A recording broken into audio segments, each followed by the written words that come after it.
Resumes for Dummies 7th edition by Laura DeCarlo, a certified master resume writer. So I wish I would have read this book years ago. You see, I'm now living overseas and I'm an English teacher. But if I would have uh, read this book years ago, it could have changed the course of my life a little bit. Because I joined the Navy and I mostly went in for the JAD bill. And when I got out, uh, I I did go to college and I graduated a little bit faster than most, I think. And I didn't seem to have as much direction during that and a little bit after that. I think for some veterans, for some jobs, it has a direct translation, a direct route from that job to a civilian job. Well, I was on a ship, and I'm from Las Vegas. It's a desert. There's no ships.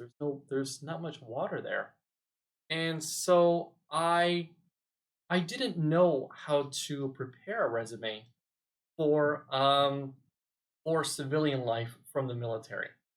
And then I go to college, and I didn't work during those years in the during college.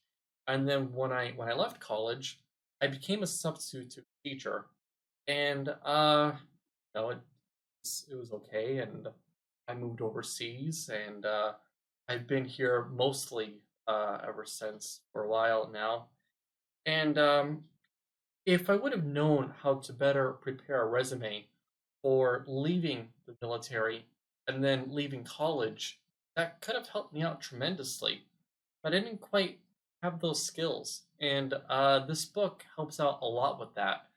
Um, I haven't read too many of the For Dummies series, but this is it's a pretty solid book in a lot of these different ways. Um, yeah, so I'm gonna start showing you screenshots and kind of take you through. Now, I want to give you screenshots that sort of show you a taste for the book and not show you the whole thing. Such as inside of one of the chapters, she really focuses on key words to put in your resume for different career fields. So I show one of the pages of that, but not like all of the pages of that, right? Um, Now, if a person maybe gets a degree that is a direct translation to a job, like if you get like a degree as like a nurse in college, then clearly you're gonna go and become a nurse. Well, for me, I got a degree in English. So for some that maybe transition from the military or from college, you might need a little something to help you with that transition. And I wish I might have had that a little bit. And I think that this book does a great job with those transitioning periods in our lives to show us how to get that career that we might want, how to write that resume that can really help us out. So I do recommend this book a lot, and I'm gonna show you some screenshots, show you some highlights from the book. So, a full disclosure before I begin showing you part of this book: I am not an expert on resumes. My goal is to first and foremost show you this book, tell you it's a good book. I think it's a very helpful book. It would do me a great service to read this book again when it comes to me updating my resume when I go to move back home, if I need to do so. So yeah, now I'll show you some of this book. This is the cover page. This is on page 11. We see the order of the details in the resume. And though we see this early on in the book, as you see the objective header statement, summary of qualifications, keywords, and areas of expertise. And then lastly, professional experience and employment history. So she tells us a little bit about what the resume is and those details. But here in part one of the book, she spends a lot more time uh, telling us like some pre-resume, some pre-job job searching things, which mostly consists about how do you look online. If an employer goes to look for you online, what do they see? We see a lot more of that in the first part of the book on part 1 than we actually see about resumes. So here we see on page 14, it says your name. And what they mean here by yourname.com is to make a website. Uh, you know, your own name. Now, I do not currently have any website at the moment of this recording, but if you did look for MatthewHernandez.com, it's not me. And if you type my name online, I don't think you can much find me. I don't have a Facebook or a Twitter or some of these other large social medias, so you might not find me. Yeah, and if you want to be found and you want to have a few things about yourself, this is helpful.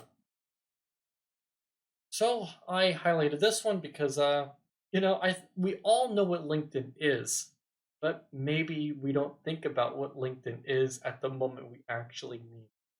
So if you're looking for a job, try to remember at that moment and put a few things on it, Okay, here, put your best face forward. So on this section a little bit, it's telling us to be mindful about what the employers might see if they're looking you up online. So if a person just recovered from cancer, then the company might be thinking about some sort of insurance liability or something like that. The same issue that if you and your spouse enjoy riding motorcycles, well, then your employer might be worried about the safety issues, that kind of thing. So just kind of be careful about what hobbies and stuff you might be putting online. And though it might seem natural, most of the time, it might be a little bit bad when you're looking for work.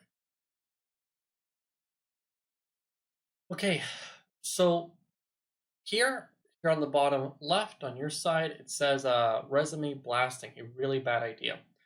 So the author here, she'll go over this throughout the book a little bit about what it is to just send resumes out. Then she follows up to be a little bit concerned about privacy and identity theft. So here she just says in a very bland way to not just blast out resumes. And then she gives some suggestions later on about if we are to send many resumes out and how to do it. But here she just says, don't just go to a job search website and just see every employer going down and just sending your resume out. So it's not until chapter 6, which I believe is the start of part 2, that she even really goes into the different styles of resumes, such as the reverse chronological, chrono-functional, and the hybrid styles. So it's here whenever she begins to go into those. And I do not show you an example of those yet. I show you one later on. I show you a few examples because she ends up devoting 3 chapters, which these 3 chapters are very long, and it's just example resumes. Three different chapters with a different intention for each one of those of just example resumes. So we'll look at that in a bit. So it says the essential parts of resume. I'm pretty sure we're all familiar with a lot of these.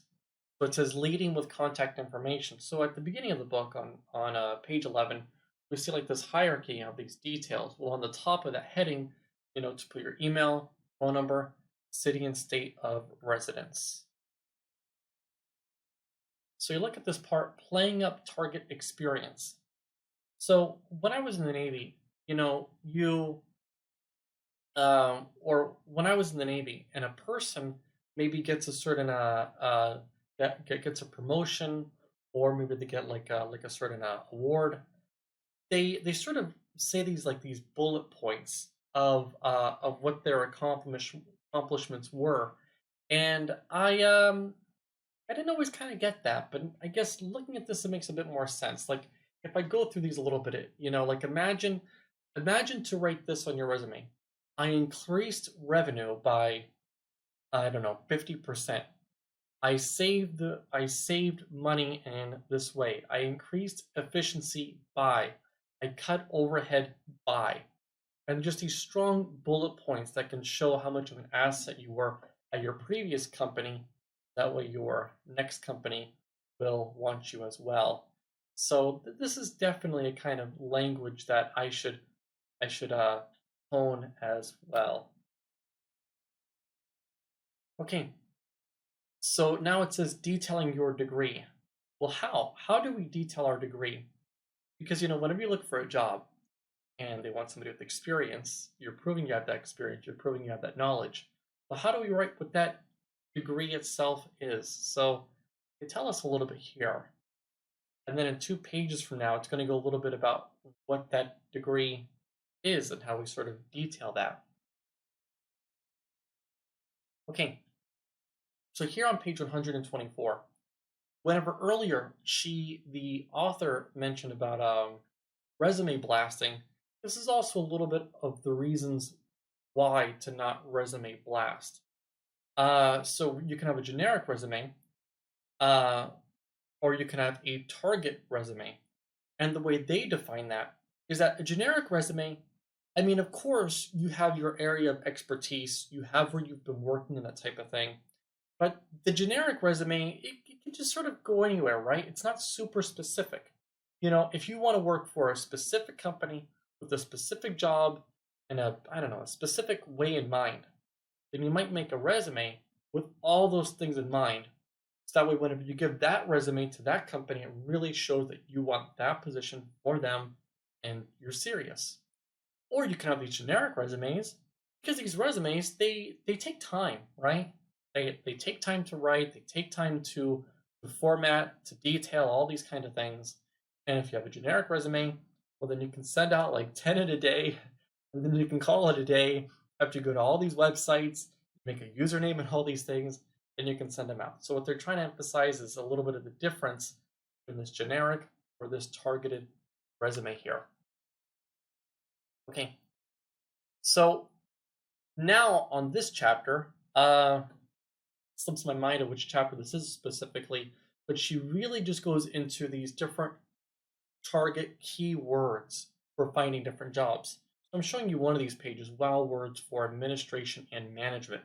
But then she shows these different ones on these different pages, because don't we kind of wonder that ourselves, that whenever we look for a job, how do we know those really specific words? So don't we kind of do it whenever we make like our objective for a job, and we sort of, we sort of sit there and we sort of think about the most obtuse words possible to try to sound smart, to appeal to what the employer wants.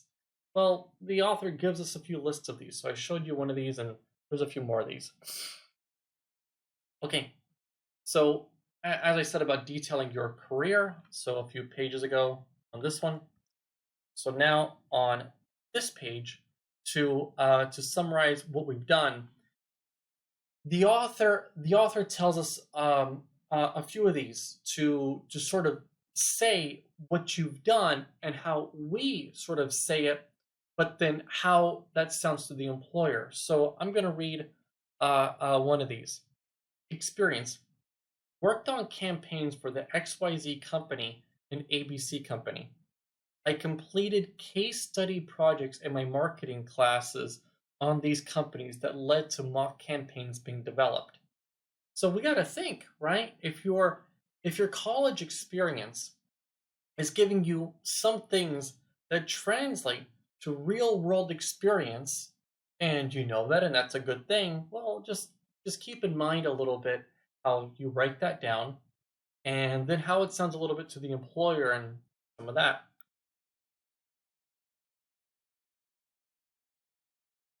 Okay, now this next one, it says experience isn't just about paid jobs.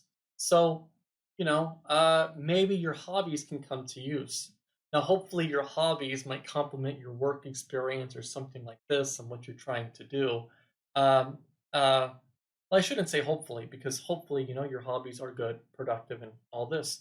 But it'd be nice also if it connected with that looking for a job as well. Okay, I really like this section. Addressing situations you had no control over. So the author mentions some of these things like looking for a job when you have little experience, when you're transitioning out of the military, when you're transitioning out of college, and then this one, addressing situations you had no control over. So, you're at work, you're doing fine, a relative of yours gets sick, you take care of your relative, and then a year and a half passes by. Now you need work. Well, I guess this section here says more about too many layoffs that aren't your fault. So let's imagine with this one. You worked for 5 companies in 7 years. They're all kind of career based, but then each company you've worked for, they've gone bankrupt, they've been bought out, there's been mergers, something like this. Okay, so now here, okay, so now here we have some of these different resumes. So now we're actually getting a few examples of some resumes. This one says young, pre-college, and this person seems to have spent quite a bit of time writing a resume for customer service, waitress, and kitchen hand. Now, one thing I wanted to point out in most of these different resumes is that there really comes a lot of attention to formatting. You see this on the on this one section. We almost see like these little triangles forming like this. Quite a bit of time was spent on this formatting. And then we see it on this next one for registered nurse. Look at that. There's a little graph in there. And then a lot of this with this formatting as well. Look under this section where it says critical skill set. We see all these bullet points and they go what? They go 4 down and 3 across. Imagine the small font, the space in between, getting just the right words where they don't go too far past into the next line. It's quite a bit of formatting, and it takes some skill, it takes some practice to do that. And then here for this last one, military to civilian transition, we see again a lot of this time on the formatting. The reason I keep repeating this word formatting a bit is because as you look at this, it's not just an issue about just typing out your information. It's also about, well, how well is it visually appealing to maybe the other person? And I'm not just saying that through my own experience. I'm not perfect at resumes or something, but just as I've looked at some of these, I looked at enough of these to sort of see this pattern through this through this formatting and whatnot to see that maybe these are how some people are trying to make them stand out. If you and everybody else going for a job is all having the same style of formatting, like you and everybody else, it should have been inside of your career for maybe 8 years, and you have a resume, and how do you make it stand out? Maybe one way to make it stand out is with a nice formatting, the right structure to it. Okay, so in this section, and I thought this was kind of neat, the author kind of tells you that what kind of format you should submit the resume in. So on some websites, it's okay to submit your resume in text only. Now, if you submit a resume in text only, and then one of the examples I had shown you was this one with registered nurse, and you see a graph. Well, then I don't think that you can use that graph in a text only. So I don't know, you might have to play with Notepad a little bit depending on the job you're going for, depending on some of that with text only. But right here, they're just showing you like maybe you might submit the website in just different formats and stuff like that. So it's just something to sort of be aware of for some of these. And then here the author says go directly to company websites.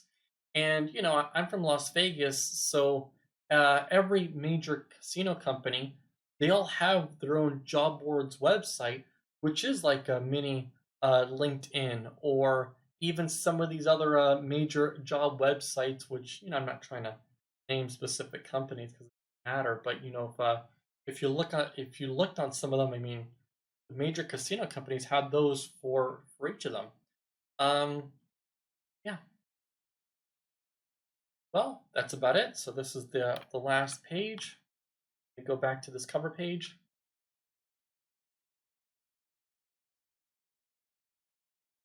So that's about it. I hope that this video has helped you out.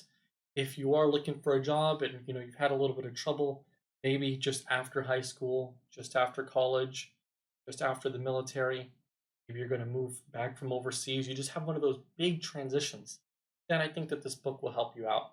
If you've already done pretty well in your career and things are kind of stable, they've got a good trajectory, maybe you're going to look for a different company, then maybe this book isn't as helpful to you. Maybe not, but for the people transitioning, I think this book has a lot of great tips. So, well, thank you very much and see you later. Bye.